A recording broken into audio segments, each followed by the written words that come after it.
Superman, the video game for the Atari 2600 from 1979. It's one of my favorite games. I'm Mark Allo, by the way, and today I found a secret room in Superman that I haven't seen anywhere before. So it's kind of a big deal for me because I kind of look for these things all the time. Anyway, here's Superman. It's a game where you're Clark Kent and you kind of walk around from room to room trying to get bad guys and put them in jail. Well, what I noticed while I was playing this game was that there were certain rules into the way the game played. So I tried to find the source code for this game, and I found it. And I started looking through it.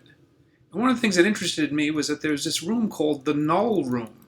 What is the Null Room? Well, all of the rooms in the game, all of the screens, they link to each other using these pointers. So if you leave to the right or to the left or up or down, they basically link to another room, and that's how you fly around. That's how the game can tell you where you're going to go to next when you leave the screen.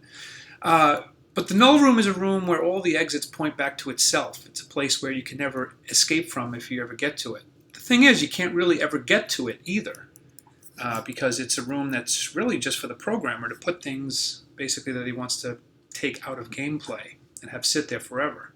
Well, I was really curious to see where that room was and if it looked like anything.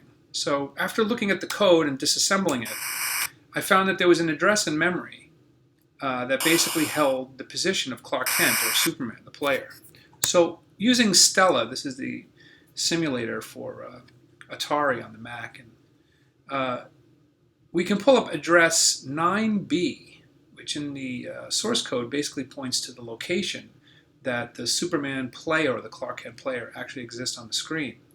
And these screen locations are in hexadecimal by 8, so it's either 8, 10, 18, 20, and so on. And each number represents a room in the game. Turns out the Null Room is actually value 0. So if I were to change this to the value 0 and then continue the game, it will put me in the Null Room. And there it is, the Null Room in Superman for the 2600. You can't leave no matter which way you go. Never seen before, the Null Room from Superman. Interestingly, the bridge is here, and that's because after the bridge explodes and you have to go repair the bridge gets replaced with the 3 bridge pieces. The 3 bridge pieces are in the Null Room at the start of the game. The bridge explodes, and then the bridge goes into the Null Room, and the 3 pieces come out. After you build the bridge, the 3 pieces get put back in the Null Room, and then the bridge gets taken out of the Null Room and placed where it should be.